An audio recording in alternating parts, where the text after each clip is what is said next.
मुसलमान भाइयों, आप लोगों पर जो अत्याचार हो रहा है, अगर आपका एनआरसी हो, अगर इस देश में आपके ऊपर कोई जुर्म होता है तो बहुजन समाज अपना बाबा साहब डॉक्टर अम्बेडकर का संविधान और झंडा लेकर खड़ा होता है। नहीं होता तो बताइए आप लोग। देश के अंदर जो भी हो रहा है, अगर तुम कुछ भी कर रहे हो वो सत्ता पर आधारित है। जब तुम सत्ता को परिवर्तन नहीं कर सकते तो तुम क्या कर सकते हो? घर में बैठकर अखबार पढ़ते रहना।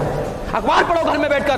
क्या इस देश में मुसलमानों का कोई भी योगदान नहीं है? आप बताएं दिल से, पूरे देश के लोग बताएं क्या योगदान नहीं है इस देश में? आपका बाप भी नहीं भगा सकता किसी को। जुल्म के साये में मुंह खोलेगा कौन? और हम भी चुप रहेंगे तो फिर बोलेगा कौन? लोगों को बांट दीजिए, धर्म के नाम पर बांट दीजिए, जाति के नाम पर बांट दीजिए, क्षेत्र के नाम पर बांट दीजिए। ये लोग बांटने का काम करते हैं और बांटकर हम लोगों को छोटी छोटी ताकतों में ये खत्म करने का काम करते हैं। मैं बताना चाहता हूं कि हमारे साथी मुलायम ने भी बोला कि लोगों ने ज़ोंबी पैदा कर दिए हैं। ट्रेन के अंदर एक आदमी जब गोली मारता है एक संप्रदाय के लोगों को, तो कहना भूल गए कि जो रक्षक है वो रक्षक बना दिए हैं। जब रक्षक जिन्हों को हमारी सुरक्षा दी गई है, अगर इस देश के अंदर वही अगर सत्ता के पक्ष में खड़े हो जाएंगे तो फिर किससे उम्मीद करेंगे कि आपकी कोई हिंसा को खत्म करेगा? ये देश ऐसे हालातों में है कि अगर 2024 में इन लोगों को नहीं रोका गया, अगर 2024 में अपनी ताकत नहीं बनाई गई, तो ये देश आने वाले समय में जो लोग कहते हैं संविधान को बदल देंगे, हाँ ये संविधान को बदल सकते हैं। आपने देखा इनका एक मिनिस्टर था अनंत कुमार हेगड़े, उन्होंने कहा कि we are here to change the constitution of India। हम यहाँ पर हैं भारत के संविधान को बदलने के लिए। और अब तो उनके आर्थिक सलाहकार ने भी बोल दिया कि नया संविधान बनना चाहिए देश के अंदर। ये संविधान को क्यों खत्म करना चाहते हैं? ये संविधान को क्यों बदलना चाहते हैं? क्योंकि संविधान आपको वोटिंग का अधिकार देता है, आपको शिक्षा का अधिकार देता है, आपको स्वतंत्रता का अधिकार देता है, आपको न्याय का अधिकार देता है। ये बदलना चाहते हैं। और मैं कहना चाहता हूं, एक तरफ तो एनडीए है और एक तरफ इंडिया है। एक तरफ इंडिया है तो भारत के संविधान का आर्टिकल नंबर 1 क्या कहता है? India that is Bharat. और इस देश के बहुजन तो भारत में रहते हैं। जब तक आप भारत को नहीं मिलाएंगे, जब तक भारत को सम्मान नहीं करेंगे, तब तक भारत को अपने साथ नहीं मिलाएंगे। आप नहीं कर सकते, आप ऑल फ्री इंडिया नहीं कर सकते हैं। आप समझते हैं कि हमारी जो वोट है, क्या हम लोग तो वैसे आ जाएंगे जैसे आप लोगों ने हमारी वोटों को हमेशा से लेने का काम किया। हमको कभी मान सम्मान देने का काम नहीं किया, हमारी पीड़ा को देखने का काम नहीं किया। इस देश के अंदर हम लोग कैसे यहाँ से जन्म से लेकर मृत्यु तक कैसे सहन करते हैं, किसी ने इस बात पर कभी डिबेट करने की कोशिश नहीं करी। तो आज देख लीजिए आप देश के अंदर क्या हो रहा है। उन लोगों ने हमें विप्लव किया है, उन लोगों ने हमें नफरत के जाल में फंसा दिया है। ये नफरत का जाल इतना बड़ा हो गया है मेरे भाइयों कि अगर आज आप नहीं संभले तो कैसे संभलेंगे? लोग कहते हैं कि बहन कुमारी मायावती हमारे साथ नहीं आ रही है। अरे बहन जी दूरदर्शी नेता है, बहन जी लड़ते लड़ते अपने नेशनल लेवल की पार्टी बनाई है। मैं आप लोगों से पूछना चाहता हूँ, इस देश में कितनी पार्टियां जो नेशनल लेवल की पार्टियां हैं? इस देश में 6 नेशनल लेवल की पार्टियां हैं।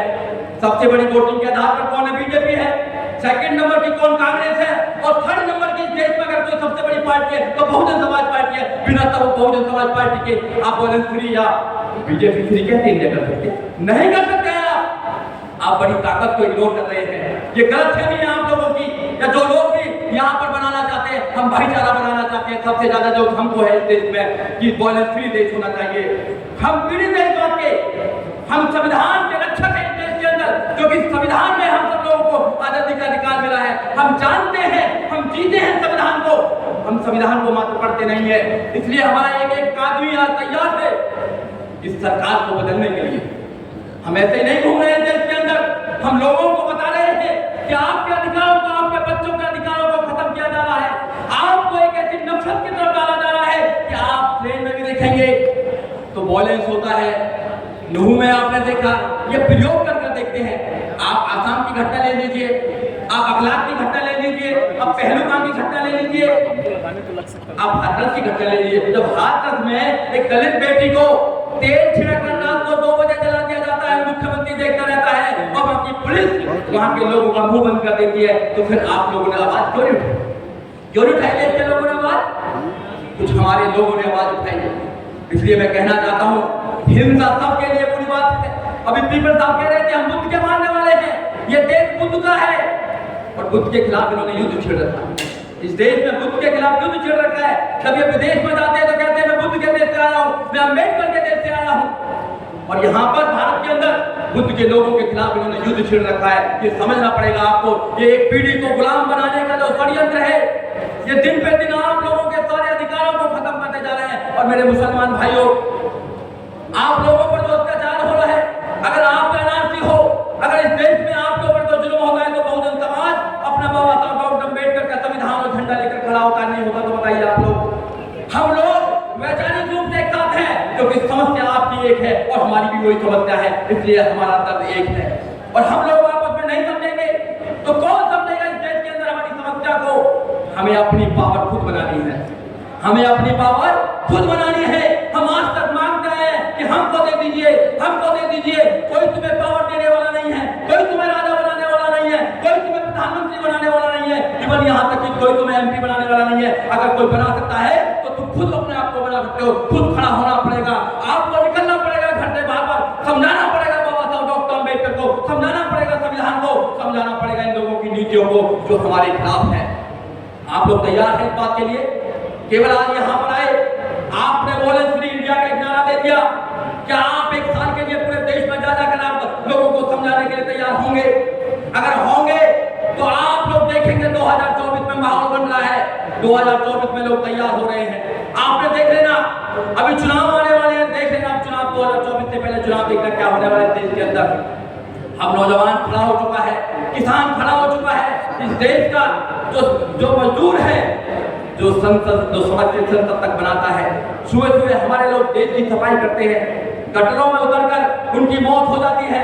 चंद्रयान पर भेज सकते हैं, यान भेजना भी अच्छी बात है, मगर गटर को साफ करने की मशीन नहीं बना सकते हैं। ये तुम्हारे खिलाफ षड्यंत्र है जो हजारों सालों से चला रहा है, आज भी चल रहे हैं। जब इन लोगों को संविधान बनाने का, इन लोगों को कोई ग्रंथ बनाने का मौका मिला तो क्या कहते थे? एक पढ़ सकता है, एक लड़ सकता है, एक व्यापार कर सकता है, और बहुत सारे लोग गुलामी करेंगे।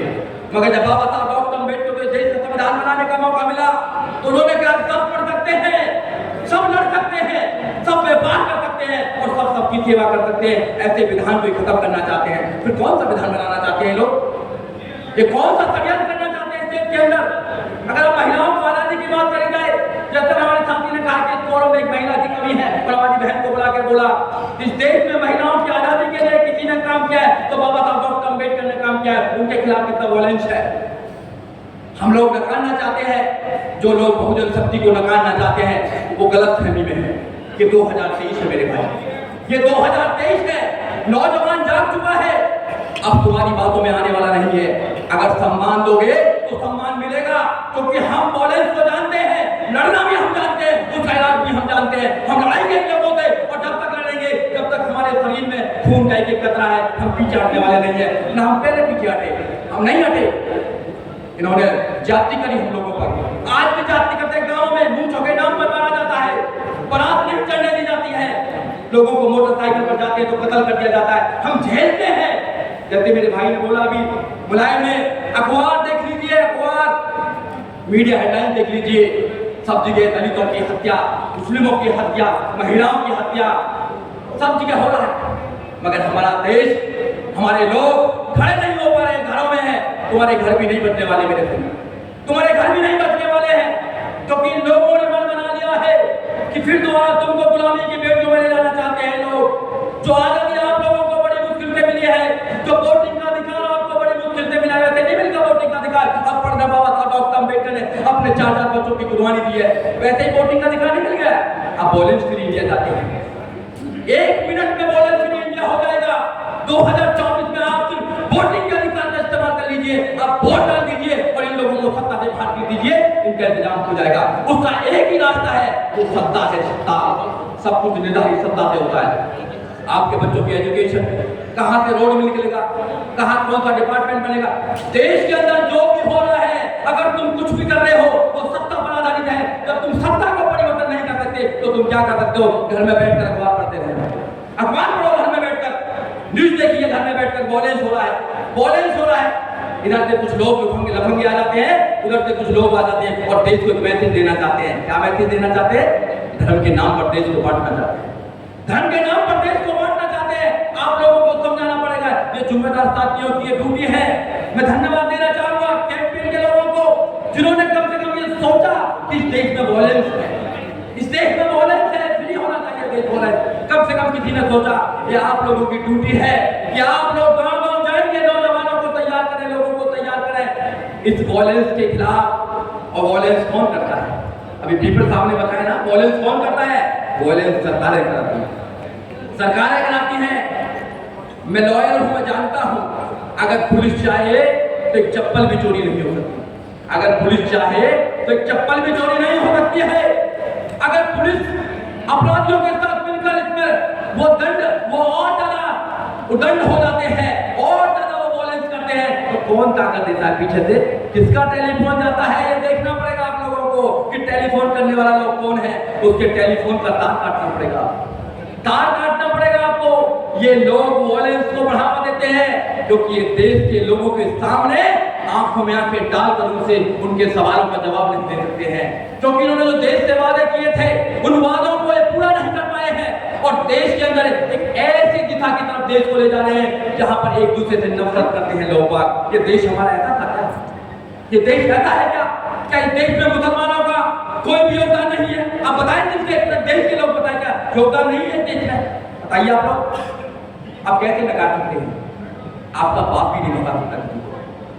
आप एक माहौल बनाना चाहते हैं, सिर्फ आपके लोगों को दिखाना चाहते हैं कि नहीं कोई खतरा है हमारे लिए कोई खतरा नहीं है। अगर इसके अंदर कोई खतरा है तो ये बीजेपी वाले लोग खतरे में, आरएसएस वाले लोग खतरा है इस देश के लिए, जो ऐसी रणनीति को बनाते हैं। मैं डरता नहीं हूं इनसे, मैं इनसे नहीं डरता, हमारे लोग नहीं डरते इन लोगों से, क्योंकि हम इन लोगों से 2500 से लड़ते आए हैं, हम ऐसी व्यवस्था से लड़ते आए हैं। तो आप लोगों को खड़ा होना पड़ेगा, आपको तैयार होना पड़ेगा और आपको भाईचारा बनाना पड़ेगा। जब तक आप भाईचारा नहीं बनाएंगे, जब तक बात बनने वाली नहीं है। साथियों, जुल्म के साए में मुंह खोलेगा कौन? जुल्म के साए में मुंह खोलेगा कौन? और हम भी चुप रहेंगे तो फिर बोलेगा कौन? हम भी चुप रहेंगे तो बोलेगा कौन? ये आपके बच्चों को स्कूल से निकालकर रोड पर ये दंगा कराने के लिए ट्रेनिंग दे रहे हैं। ये समझना पड़ेगा देश के लोगों को। इस देश में IAS, PCR, doctor, engineer, professor, जज, वकील बनने की जो ट्रेनिंग देते हैं, वहां पर दूसरी ट्रेनिंग दी जा रही है। आपके बच्चों को तैयार किया जा रहा है कि अपने भाइयों से लड़ो, अपने भाइयों के नफरत फैलाने का काम करो। और रात दिन कुछ लोग तो नफरत फैलाने, इधर इनके मिनिस्टर, इनके मेंबर ऑफ पार्लियामेंट, इनके नेता जब ऐसी भाषणों का इस्तेमाल करते हैं और मीडिया उनको दिखाने का काम करती है। इस देश में जो डेमोक्रेसी का चौथा पिलर मीडिया है वो भी खत्म हो चुका है। कहाँ है डेमोक्रेसी इस देश के अंदर? अगर आप फंडामेंटल राइट्स का उपयोग करेंगे, आप आर्टिकल 9 का उपयोग करेंगे, आप अपनी बात को कहने का बात करेंगे, तो कलम पर पहरा लगाएंगे, आपको जेल में डालने का काम करेंगे, आप पे यूपी लगाएंगे, आप पर एनसी लगाने का काम करेंगे और जेल में डालने का काम करेंगे। जब इस समाज को आपने जेल बना दिया है तो जेल में जाने से क्या डरना है? आपको लड़ना पड़ेगा। आपको भागने का कोई वो नहीं है आपके पास, कोई साधन नहीं है भागने का, कहीं नहीं भाग सकते। ये लोग तो पैसे वाले लोग विदेश में सेटल हो जाएंगे, रिपोर्ट भी आई अभी 1 लाख से ज्यादा विदेश में सेटल हो गए। आप कहाँ जाएंगे? ये देश आपका है, आपके पुरखों का देश है, ये मेरा देश है, ये मेरे पुरखों का देश है। खून पसीना आज भी बहाते हैं मेरे लोग, आज भी मेरे लोग खून पसीना बहाते हैं कि देश मेरा है, मेरे देश को बचाना है। तो जब देश को बचाना है तो देश में खड़ा होना पड़ेगा। तो मैं आपको एक नारा देता हूँ साथियों, ये बहुजनों अपनी आंखों में असर पैदा करो, ये बहुजनों अपनी आंखों में असर पैदा करो। जुल्म से लड़ने को तुम शेर की तरह पैदा करो। अगर बचाना चाहते हो इस देश को तो सुनो, बाबा साहब डॉक्टर अम्बेडकर, भानुप्रकाश काशीराम साहब पैदा करो, नहीं तो देश नहीं बच सकता। बाबा साहब डॉक्टर अम्बेडकर का आइडिया ऑफ इंडिया आप लोगों ने पढ़ना होगा, और जब आइडिया ऑफ इंडिया को पढ़ेंगे तो इस देश को बचाने के लिए आप घर से बाहर निकलेंगे और इस देश बचेगा। ये देश वॉयलेंस फ्री भी होगा और ये ऐसे लोग देश से बाहर भी जाएंगे। ये मेरा मानना है और ये मेरा विश्वास है। मेरी आपने बात सुनी, उसके साथ जय भीम, जय भारत, नमो बुद्धाय।